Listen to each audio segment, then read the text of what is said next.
Ontario, but we have, okay. Hello, everyone, and welcome to this uh, webinar hosted by the Bowman Center for Sustainable Energy entitled A Primer on Energy or Primer on Energy.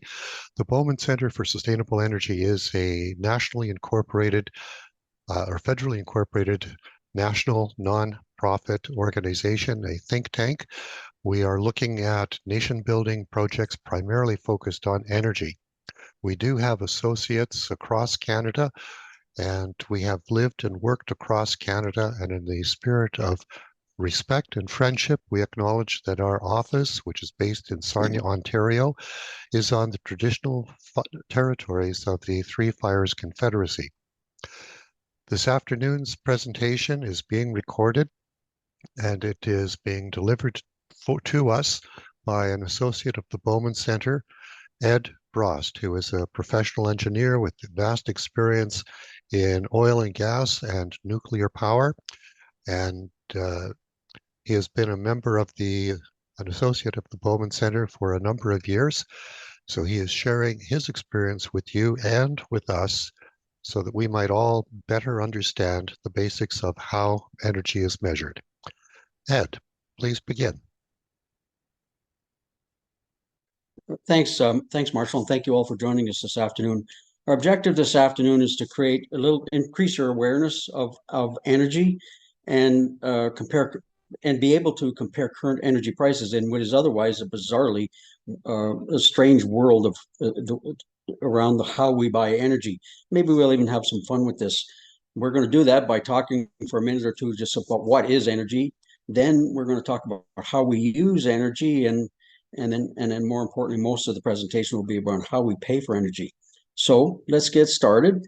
What is energy? Well, energy is the capacity to do work and or to produce heat. And energy comes in a couple of two different very broad categories. One is potential energy, and the other one is kinetic energy. And so mechanical energy might be a rotating crankshaft. Chemical energy would be the release of, say, heat by burning a fuel. We all are familiar with gravitational energy. Nuclear is under the potential category. We won't be talking about that much today. Kinetic energy, though, is energy of motion. So radiant, we have photons in the form of light or radiation. Thermal energy, of course, is heat, and motion is kinetic energy. It's why you have to apply your brakes in your car to get the thing to stop so you don't run a stop sign. And sound is another form of kinetic energy. I chose the picture on the left because it embodies all but nuclear. Everything that is, all of these examples of or subcategories of energy are here. So starting with mechanical energy, when the moving hammer strikes the tool in the softened steel sample there, we have an example of mechanical energy. Chemical energy is observed in the hearth behind the gentleman here, where the energy contained in the fuel is being released to form heat and light. And the gravitational energy is involved in two. When the blacksmith raises the hammer, gravity is working against him. But when he drives the hammer down with his muscles, gravity is also helping him increase or accelerate the hammer to deliver the blow to the tool. His back is warmed by the radiant energy coming from the hearth. There's a couple of examples of thermal energy here. You can see the flame and the hot piece of metal. Motion is the kinetic energy of the hammer when it is in motion, and sound. Of course, when the hammer strikes the tool, you get noise. So that's sound energy. So these are the various types of energy that are out there. What we have to remember from our high school science classes, energy cannot be created or destroyed. And every once in a while, you'll hear a salesperson or a marketing person talk about how their product consumes less energy than their competitor. Well, energy cannot be created or destroyed, so we're not really consuming energy. So what is happening? Well, since we don't consume energy, we're transforming energy. We're converting it from one form to another. And that transformation process results in two events. One of them is an outcome that's desired. You're using the energy to get some desired effect, and then the balance is a zero-sum game. The rest of the energy is converted or transformed into something that is less than desirable. And to illustrate this point, I have a picture here of a 1955 Chevrolet. And the dude in the driver's seat is on his way to the grocery store. But before he can do that, he needs to energize his vehicle. And he's going to do that by buying some chemical energy in the form of gasoline. And so now that his car is all charged up, he can then use that energy to deliver what he wants. But unfortunately, it's also going to deliver something he's really not that interested in. And the proportions are typically, like for for a typical car, the amount of energy converted or transformed into the desired outcome is well under 30%. So I've used 30% here for simplicity. I mentioned it's a zero-sum game. The balance of the energy then is for something that he doesn't really want. The desired outcome, of course, is to get this thing moving down the road toward the grocery store. This engine is going to be connected to an alternator or a device that makes electricity, transforms the rotating part of the alternator into electricity, so that he can run his radio. He has to have his tunes. He doesn't want to get overheated, so there's a ventilation system with a fan in the car. If he had power, cars this age didn't have power windows, but if it did, electricity would be used for wipers, power windows, wipers, seats, lights, etc. And if it happens to be wintertime, he could use some of the heat generated by this whole process to keep him nice and comfortable as he goes shopping. The undesired consequence is primarily is heat. There is a device behind this grill called a radiator, and it's the only reason it's there is to reject the wasted heat, the heat that he can't use in his primary objective of going down the road. There's a lot of friction in all of the moving parts that are in this thing. Now, mind you, those overcome those friction. The friction comes in the form of heat. Anyway, and then there's a bunch of noise. Doesn't look like he's put a lot of money into the muffler, the exhaust system maybe, but not the muffler. And so there's noise. So you can see from as an example from the previous slide, there's a lot of energy transformations going here, but really what he wants to buy is the service, which is to get this car go down the road and do it safely and comfortably. So he bought gasoline. He chose energy in the form of gasoline, and he bought it in denominated in units of liters of gasoline. If you look at your gas bill, it'll be denominated in cubic meters of natural gas.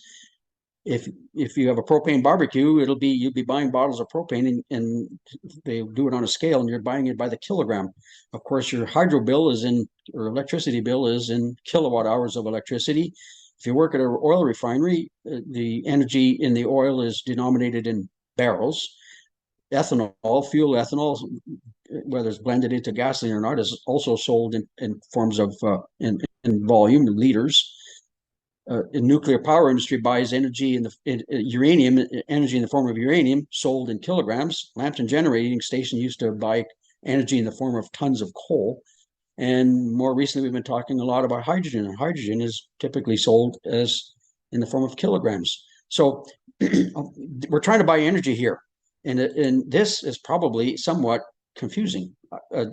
How do you make sense of this? Because one thing that's common in all of these units here is energy, and yet you can't make head or tail of it by looking at the dimensions we're using. And it only gets worse because it's compounded by a parameter called energy density. And so energy can be measured in terms of a volume or cubic meters of the product you're buying, but it can also be converted into energy per kilogram, and they're not the same thing. And to drive this point home, I have a pop quiz for you. Which statement is true? Hydrogen is our most energy dense fuel, or is it true that hydrogen is our least energy dense fuel? Time's up. It's a trick question. They're both true, and they're both true at the very same time. And how is that? It's because of energy density. Hydrogen gas sold in a mass form, so energy per kilogram, is the most energy dense fuel we have outside of nuclear fuels. But it's also true that hydrogen, if it's sold as a per cubic meter or on a volume basis, is the least energy dense fuel. Why? Because the density of hydrogen gas is incredibly low. It's very, very low. So the amount of energy per unit volume is tiny. Our government, although we became a metric country, so-called, or partially metric country, I guess, a number of years ago, they're not helpful because when we talk about energy, this is an example of the energy statistics data for this past August put out by Stats Canada. And what do they report? Well, they reported that we produced 10.5 million cubic meters of finished petroleum products, which are all, by the way, mostly energy. And that is gasoline, diesel fuel, jet fuel, home heating oil, that sort of thing. So cubic meters of stuff that we buy because it's energy. Electricity, we generated 47.5 million megawatt hours. Now that is an energy unit, and we'll talk a little bit more about that. But that's how much electricity we generated. The petroleum oil, the oil industry produced 25 million cubic meters of energy, but they sold it in the form of, they reported it as cubic meters, even though the oil industry actually operates in oil barrels as a dimension. And finally, marketable natural gas production was almost 660 million gigajoules. So how do you make sense of all of this? Is there a better way? Well, there is. And it's not something new. This has been around for quite a long time. It's part of the metric system. But when it comes to commercial activities related to energy, for reasons that I don't know, I can't explain. Don't ask that in the chat. We don't use the standard units of energy. James Prescott Joule, the character on the left, is from Britain, lived in the 19th century, and he did a lot of work. He pioneered and ultimately identified how it is, how heat could be related to work and how heat could be related to energy. And so he did a lot of other things, by the way, during his life. And so he is, so the metric term for energy is given his name, the joule. The person on the right is a name that you probably heard in high school. This is James Watt. And James Watt developed the steam engine, refined it so that it became, although he didn't actually invent the steam engine, but he did refine it, the design, so that it could be used to perform work. And he did a lot of other things. So the metric term for the watt, for the power, is the watt. And you'll note they're related. A joule per second is the definition of a watt. A joule, by the way, is a very tiny amount of energy. It's the amount of energy required to heat something like a teaspoon of water, 1 degree C. So it's a very tiny amount of energy, and so it's always got a prefix following it. So a watt hour and joules are related energy units. They're connected simply by time. So since a watt is a joule per second, and if you multiply and you did it for 1 hour, if you cancel out the units, you're left with joules. So to point this out, to show that these terms are kind of interchangeable, here is a typical 100-watt incandescent light bulb. It could be reported as being a 0.1 kilojoule per second light bulb, which is kind of cumbersome, or 0.1 kilowatt light bulb. It could also be, and accurately so, just defined as a 0.13 horsepower light bulb. We would never do that, but it could be done that, and maybe a long time ago it would have been done. James Watt developed the term horsepower to try to figure out how much work his steam engines could do, how that could be related to in a way that people could be described in a way that people related to. And so a horsepower, I think it's like 33,000, it could lift 33,000 pounds, 1 foot in 1 minute, I think is the definition of a horsepower. But it is related. It's related to energy expressed as joules per second. A more common way is this is a typical, an outboard motor. It's defined as a 250 horsepower motor. But a 250 horsepower motor could be described in more standard terms as 190 kilojoules per second, which is also a bit cumbersome. But could also be referred to as 190 kilowatts. And we see this a lot, especially if you look at ads or journals or documents written in Europe and Asia. They will often report the kilowatt, the output of an internal combustion engine in terms of kilowatts, and sometimes put horsepower in brackets. But anyway, the point of this slide is just to show you that these terms are interchangeable. And so before we go much further, I've been talking about watts, and I mentioned a joule is a very watts and then kilowatts, and a joule is a very tiny amount of energy. And so how do you make it into a practical amount of energy? And in the metric system, we have these prefixes or multipliers. And so if the watt is a base unit, then or if the joule is the base unit, then 1,000 watts is a kilowatt and a kilojoule, and so on down the table. A petawatt is a quadrillion watts, and so on. And it doesn't; these terms don't just apply to energy. You can apply to anything. For example, Canada, I think, emits about the government reports roughly 600 megatons of greenhouse gases are emitted each year. 600 megatons is 600 million tons every year. We hear the battery factories, for some reason, Elon Musk, I guess, coined the term, but gigafactories. Why gigafactories? Well, it's because the plant, we have two of them hopefully going to be built here in Ontario, might be going to produce 5 gigawatt hours of battery storage capacity in the cells that the plant is manufacturing. And that's why they're called gigafactories. Anyway, that's a bit of a sidebar. We're going to talk about why we buy energy. And before I do that, I want to describe why we do not buy energy. We don't buy energy because of its artistic content. We don't buy it because it's pretty. We don't buy it for sentimental or emotional reasons. And we don't buy it because we want to brag about we've got so much energy in our cabinet here. And which is exactly why we never see this. Because we're completely mercenary about why we buy energy. We buy energy to do something for us, provide services. We don't buy it for anything else. That's kind of different than why we buy most other products. For example, you're going to buy a new car. You might look at the data sheet and the spec sheet, but the objective of the new car compared to all the competitors is to get you down the street. And they all do that, and they all do it safely. And more or less within the same cost range if you're buying similar, like a gasoline car versus a different gasoline powered product. But included in that decision, unlike energy, you might buy it because you just love pink cars. And so you buy it partly because it's color. That's emotional or sentimental reasons. It has nothing to do with the utility of the vehicle. You might buy it because you like the auto dealership or the salesperson who you bought the car. These become factors when you buy most products, but it's not the case when you buy fuel or energy. So why do we buy energy then? Well, we buy energy because we want to keep warm in the wintertime. We need to be able to read our book at night, so you need lights. And of course, you have to charge your cell phone.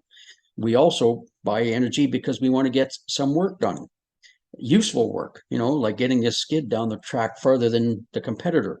And so this is the very practical and pragmatic reason we buy energy, is because we're trying to get something done. It's very, very transactional. It's not emotional. And this point is important, as we're going to see.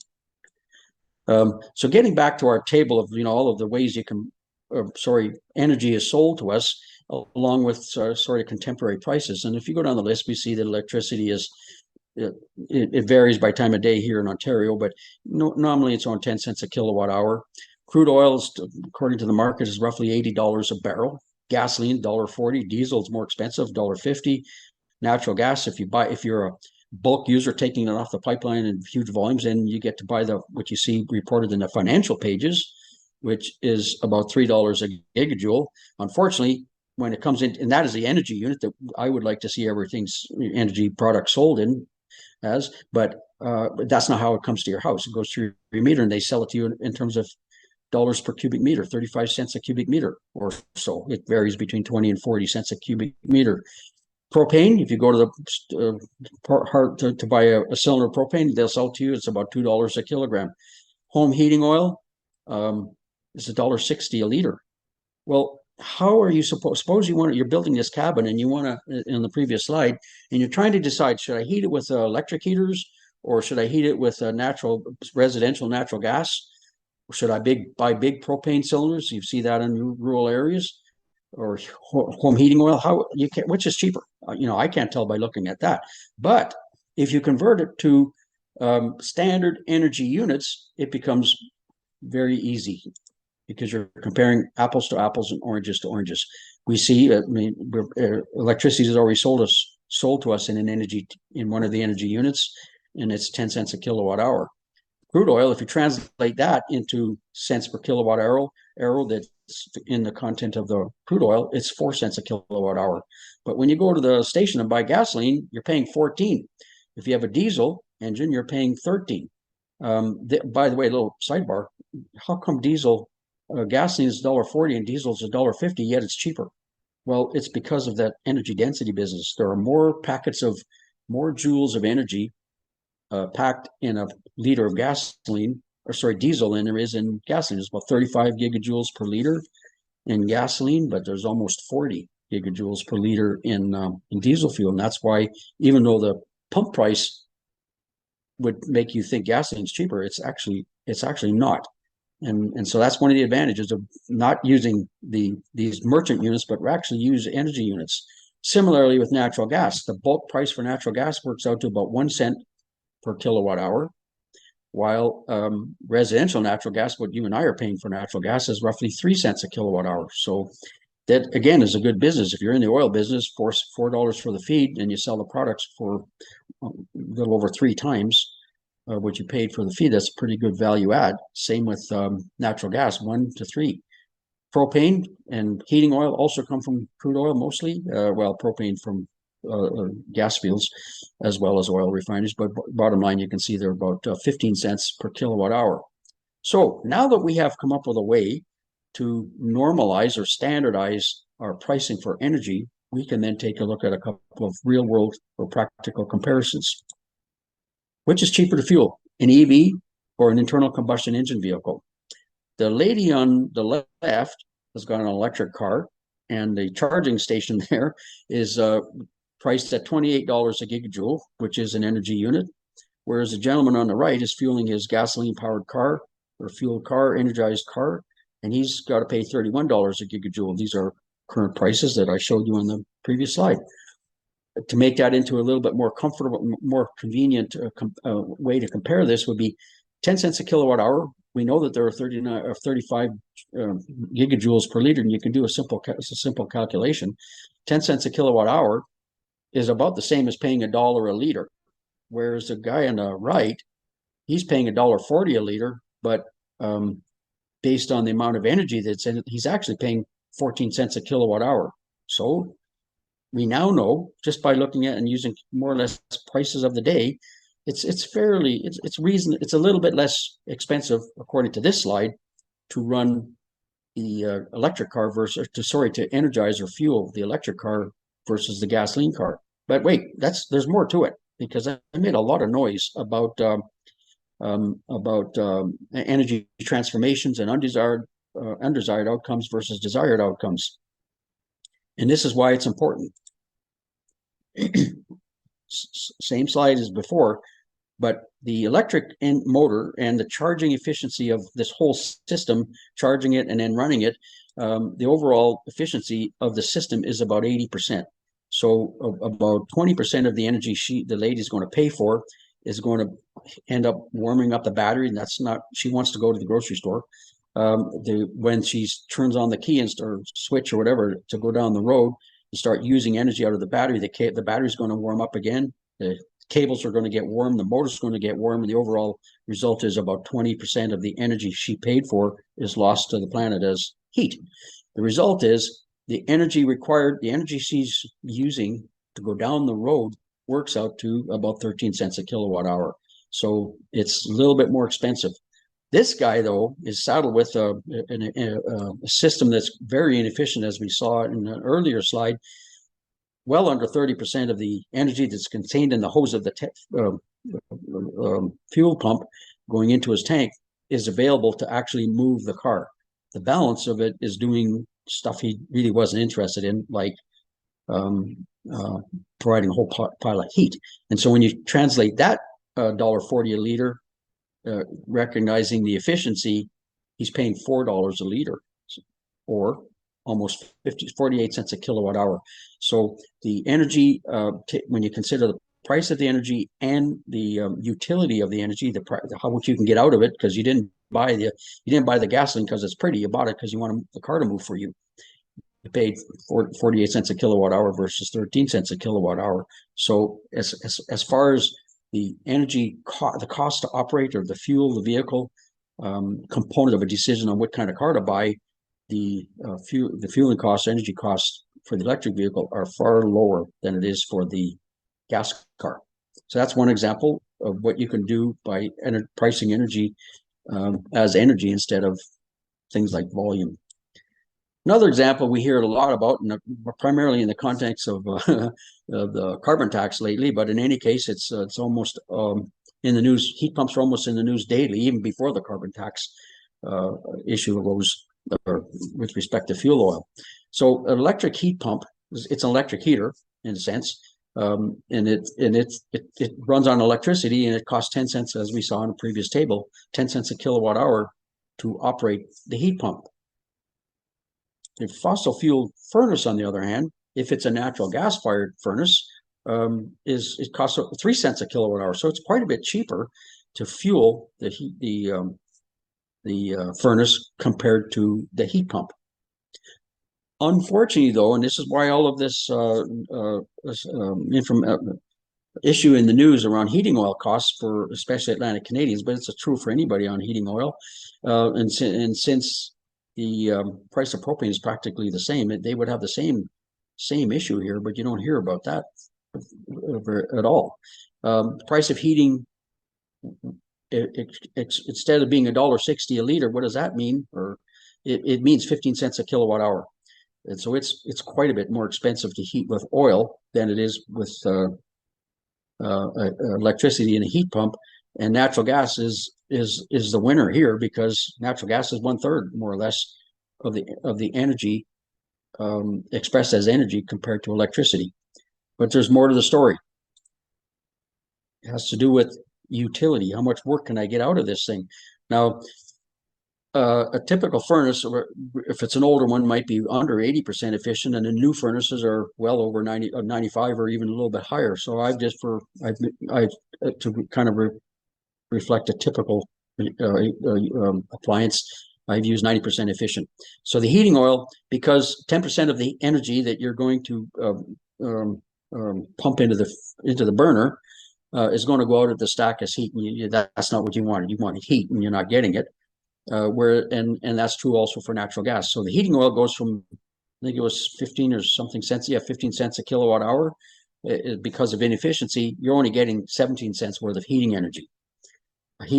And similarly with natural gas, it goes from 3 cents a kilowatt hour up to 3.3 cents.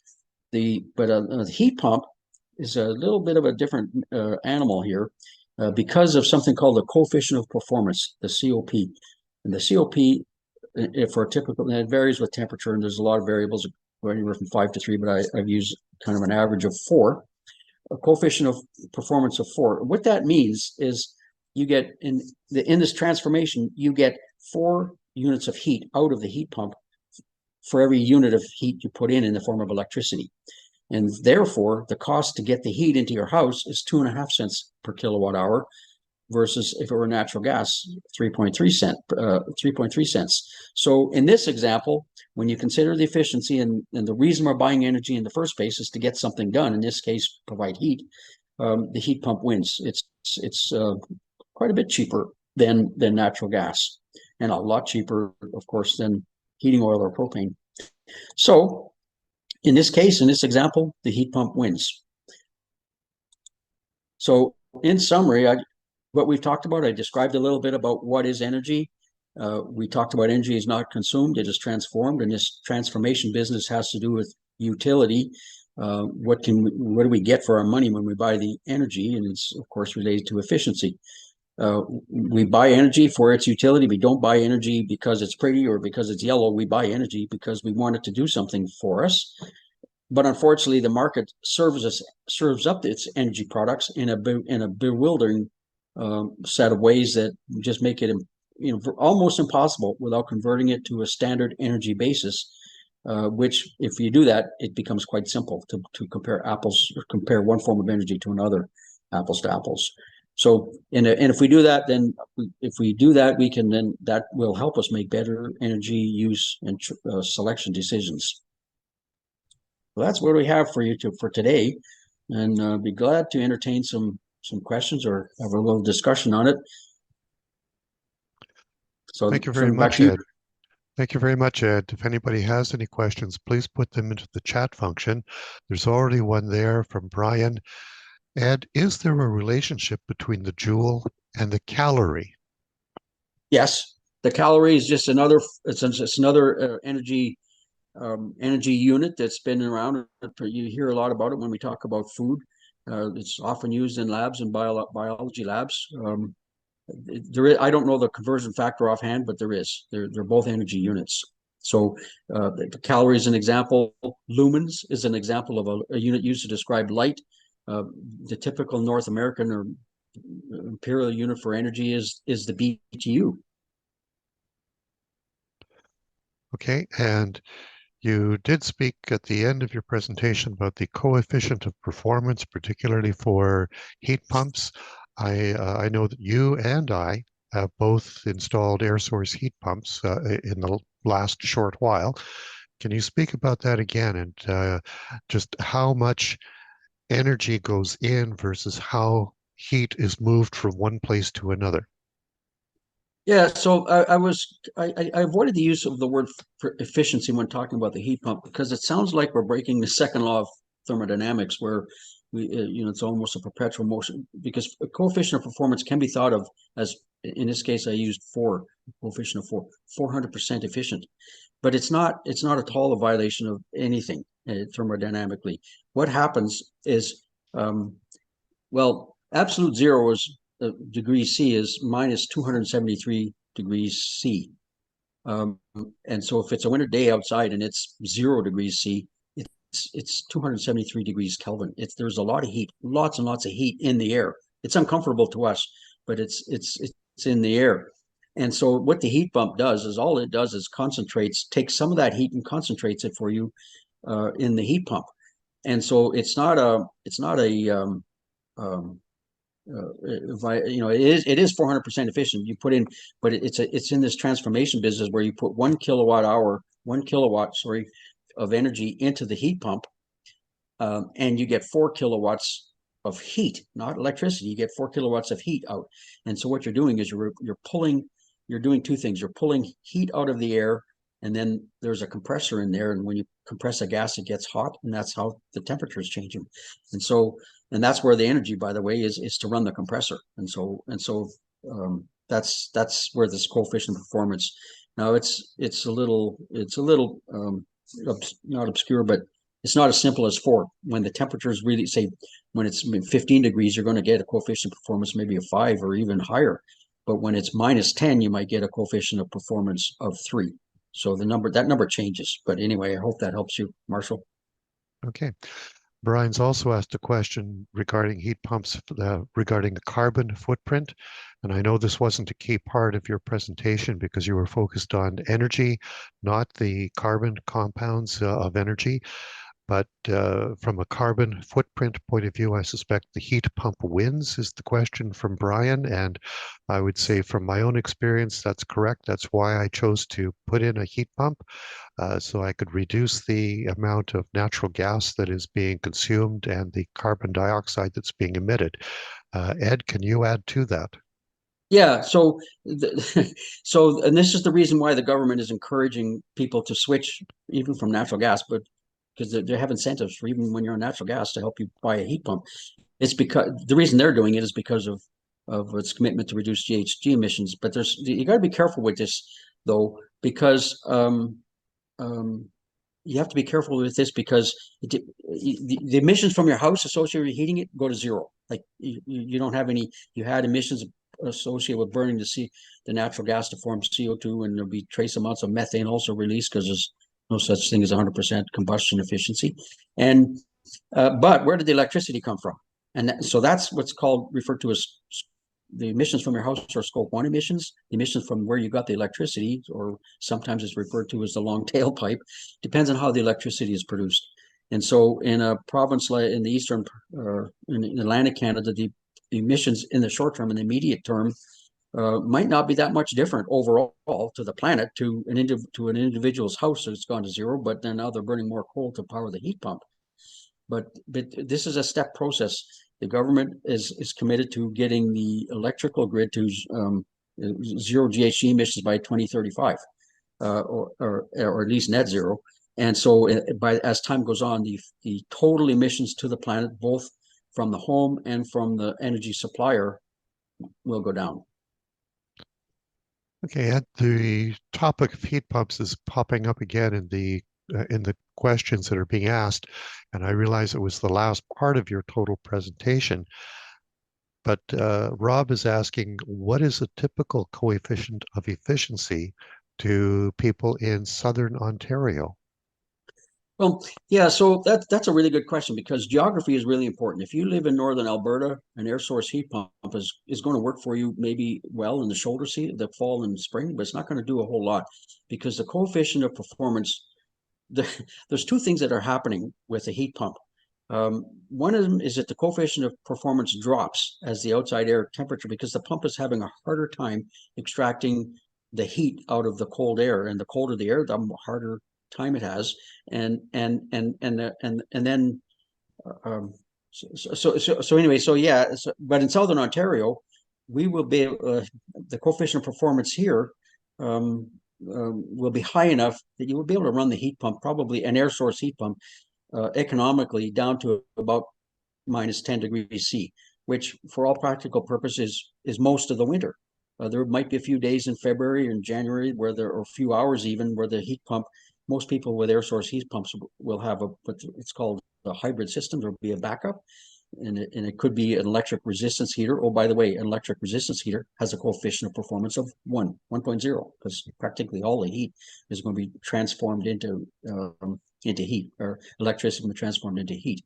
Um, and so the coefficient of performance is dropping, but also the output of the heat pump is going to go down. So you might have I don't know, yeah, the terms that they sold me my heat pump is in BTUs per hour. So anyway, I'll have to use that because I didn't go to the trouble of converting it, but it's a 40,000 BTU per hour heat pump at 47 degrees C. At minus 10, it's around 25,000 BTUs per hour. So at some point, the heat pump won't be able to keep up with the heat loss in your house, at which point you'll switch over to your other part of the hybrid system, either a resistance heater or your gas furnace, which is all part of the same box. Hope that helps. It does, and it gets almost to an answer that Gary is asking. Is there an ambient or outside temperature limitation to operating heat pump in the winter to heat your home? And Gary, I know, has prior experience in Alberta. Uh, so Ed, can you talk Yeah. about that, or is there more particularly, because there are now different brands of heat pumps on the market and different levels of uh, well, there's a cold climate heat pump as well as the standard air source heat pump. Can you speak to that? How does one determine what is the lower temperature in degrees Celsius that would be applicable for a particular heat pump system? Yeah, so I don't think there's a hard, fast question. It depends on how big of a heat pump you buy. Like within reason. Like I don't think people would argue. Like we have a cold climate heat pump here, and based on the size of the machine and the heat loss from our house, it should work for us down to around a minus 10. Where at that point the coefficient of performance is actually still good enough. Economically, it would pay to continue using the heat pump versus the price of gas. Um, However, what's happening is the heat pump hasn't got the capacity to deliver enough heat to overcome the heat loss. So the house is going to get cold, and so the software, the system will the system will automatically switch over to gas. So is there an outside temperature limitation? I'm going to yeah, probably for a cold climate air pump. If you buy air source heat pump, if you buy one with enough of capacity, Gary, I know you understand this stuff. The boiling point of the refrigerant in our heat pump is about minus 40 C. And so it's going to work. So it's a matter of buying a big enough machine to get to be able to deliver, to be able to match the heat loss in your house. It's just the bigger the machine it gets to a point where you can't afford it anymore. Now there are something called ground source uh, ground source heat pumps where you're taking heat out of ground, essentially out of groundwater that's flowing by your wells. And in that case, there's really no limit, except ground source heat pumps are expensive to install. Correct. Again, if anybody does have a question for Ed, please pop that into the chat. Ed, there's two analogies that I'm aware of in terms of expressing how we can see energy. Uh, Pierre Gingras is an associate of the Bowman Center, and he talked about how you can visualize 1 megawatt of energy being the equivalent of a diesel electric locomotive on the track coming at you. That has the energy equivalent of about 1 megawatt. The other thing occurred to me as I was watching a long time ago some hot air balloons as they were preparing for liftoff. I realized that I asked the question about the burner system that they had there, and the burner system to heat the envelope or heat the balloon so it could lift off was, as I recall, 80,000 BTU, which it was about twice the size of the barbecue grill that I had at the time, about a 40,000 BTU barbecue. So I have the metaphor or the analogy in my mind of a megawatt being a huge amount of energy on a railroad track coming at me, whereas a 40,000 BTU system is something I can control because it's on my barbecue. Now, Yeah, it's Brian is good. asking a different question right now. Uh, do we still burn coal anywhere in Ontario? And I know I can answer that by saying no, we do not. That there was a policy decision a number of years ago to stop burning coal so that coal is not burned in Ontario. It is still to a small function of the source of electrical energy in Western Canada, particularly in Alberta and to a lesser degree in Saskatchewan. And coal is also still being used in a couple of the Atlantic provinces, Nova Scotia and New Brunswick, I believe.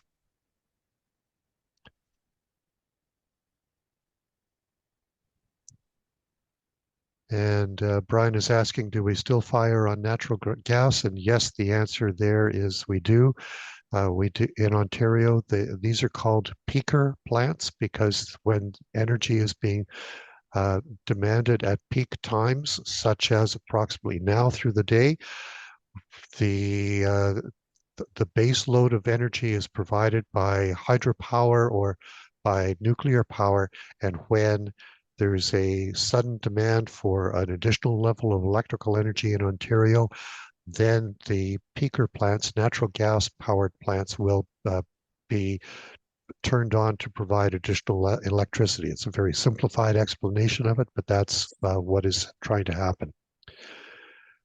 Um, and Rob is asking, has anyone calculated what the cost savings would be if a typical greenfield subdivision was to go all electric and no natural gas, save the cost of the pipe install as well? And actually, there are a couple of examples of that. One is in London, Ontario. West 5 Development is working on that they are trying to be a net zero subdivision. I don't have details on that, but Ed, if you do, please share that. Um, but No, I don't it's have the outside numbers. it's outside of what the scope of this conversation was intended to be. But we do know that there are subdivisions, at least in Ontario, where the intent is to provide just electricity and not natural gas. And so that is happening. Rob, don't worry about it. It is happening, but it's slow, and it is Yeah, policy stuff. there is a subdivision. There are a lot of these subdivisions being built around, a lot of them in Europe, and in Calgary, Alberta. There is a subdivision community. It's west of Calgary. I forget the name of it. It was built, I'm going to say 15 years ago, and it's solar powered. So all of the homes and garages have solar panels on them, and somehow or other, I forget. I don't remember now how it worked. But anyway, the answer to your question: has anyone calculated that? Yes. Have I? No. Okay. And Michael is asking about the comparisons of electricity and natural gas. Is it more cost effective to heat a house with a new heat pump or with natural gas fired furnace? And the answer is that, and Ed will confirm this or correct me if I'm wrong, that particularly through the shoulder seasons, depending upon the outside temperature and how tight your home is, what is the insulation value in your home, what's the comfort level in your home, it's often more effective to heat with a heat pump and use the natural gas only when it gets really cold and your comfort is becoming a concern, or the heat pump efficiency drops, as Ed is saying, the coefficient of performance drops so that it becomes easier and more comfortable and more assured to use natural gas to provide your heat. Is that approximately correct, Ed? Yeah, that pretty well nails it. Okay. There's a lot of factors that go into a decision, though, to whether or not to use a heat pump, and that's the cost of the equipment. We've only talked about the fueling component. If you were faced with, I need to replace my furnace. I have to replace my furnace, but I don't have to replace my air conditioner over the life of the furnace or the heat pump, which is cheaper. It's really hard to say, but I'm going to take a guess that the natural gas furnace would probably be cheaper over the long haul than the heat pump, even though your monthly bills will be lower if you have a heat pump. However, if you have to replace your air conditioner too, you're replacing both. That capital cost wise, it's a hands down winner to buy the heat pump because the heat pumps cost more to install or to buy into. Well, they don't cost probably much more to install, but the cost to buy them. And that's why the government is offering incentives up to, I forget now, Marshall, it's roughly $5,000 that you can get by installing a heat pump. And so and why is the government doing that? Because the government is doing that because the government wants to meet its commitment to reduce greenhouse gas emissions, and you get to have the heat pump at a much reduced price. And Brian is asking the next very obvious question that is very difficult for us to answer, Brian. How many years to recover the extra cost of the heat pump? Um, you have to basically do a calculation based on what your past history has been for heating your home, what you expect the cost of electricity or natural gas to be.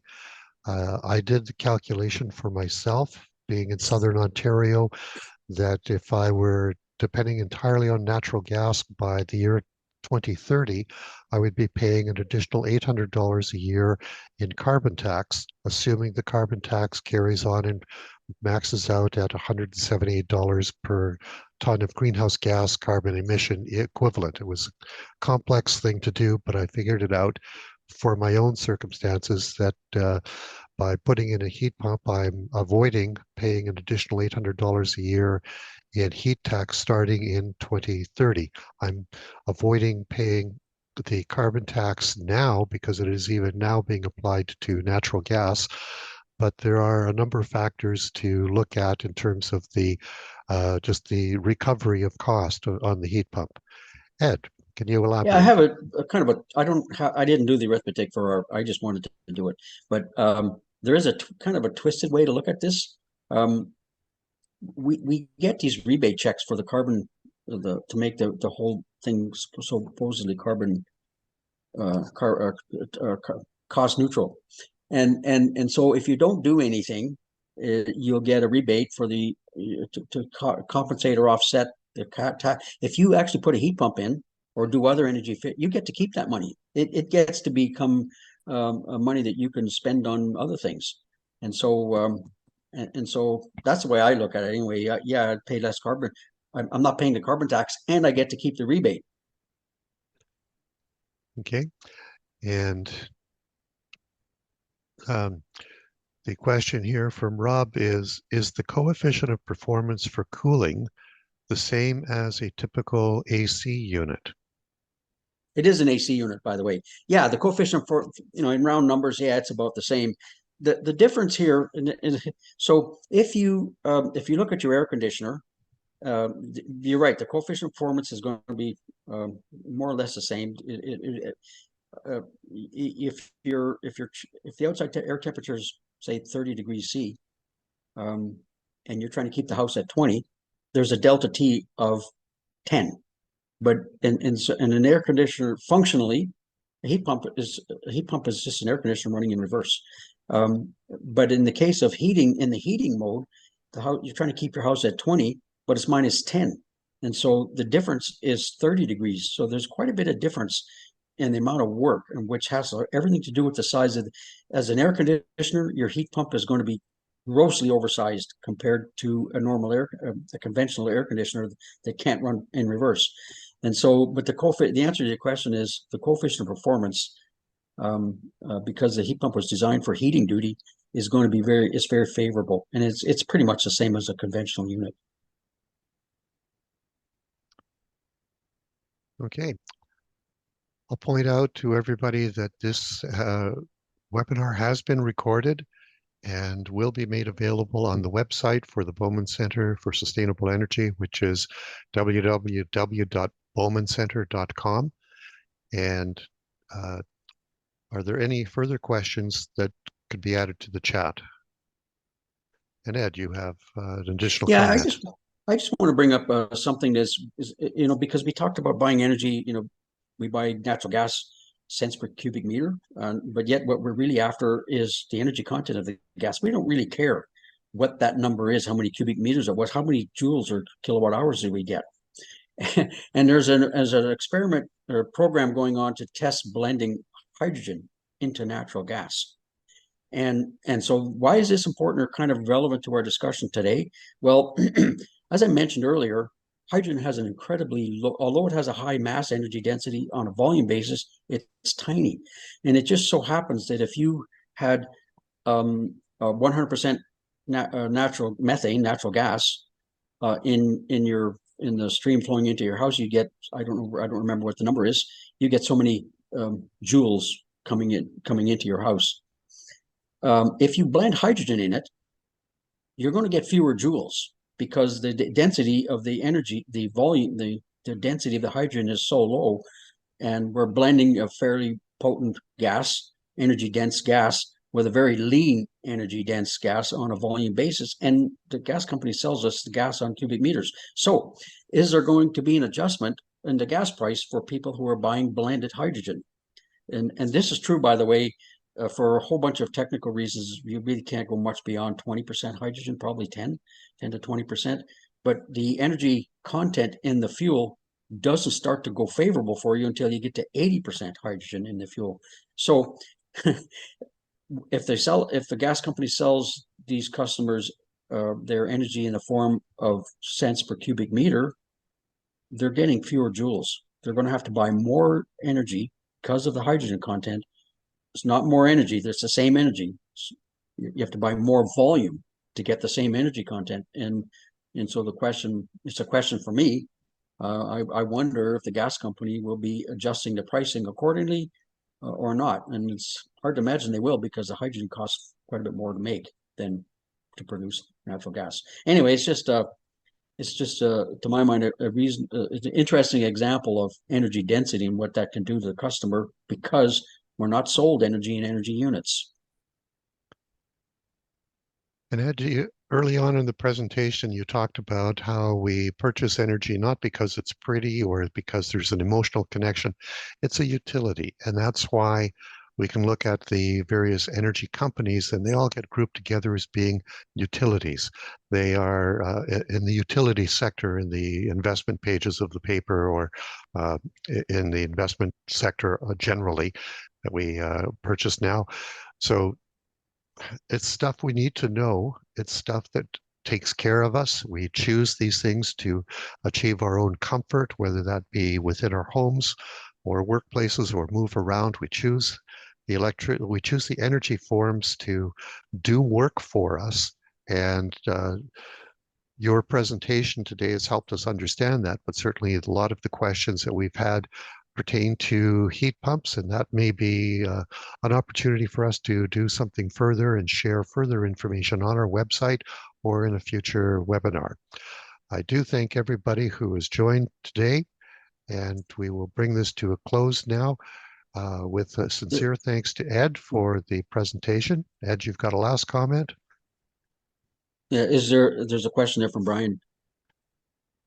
Is the advantage of hydrogen that it simply produces water versus CO or CO2?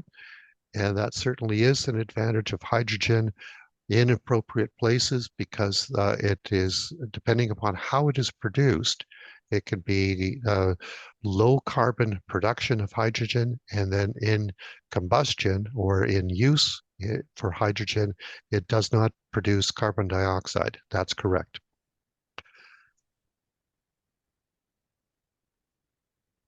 But with that, thank you very much to everybody for taking the time out of your day to join us. And thank you very much to Ed for preparing this presentation. And as I said, this recording will be available on our website, bowmancenter.com. Thank you very much, everybody.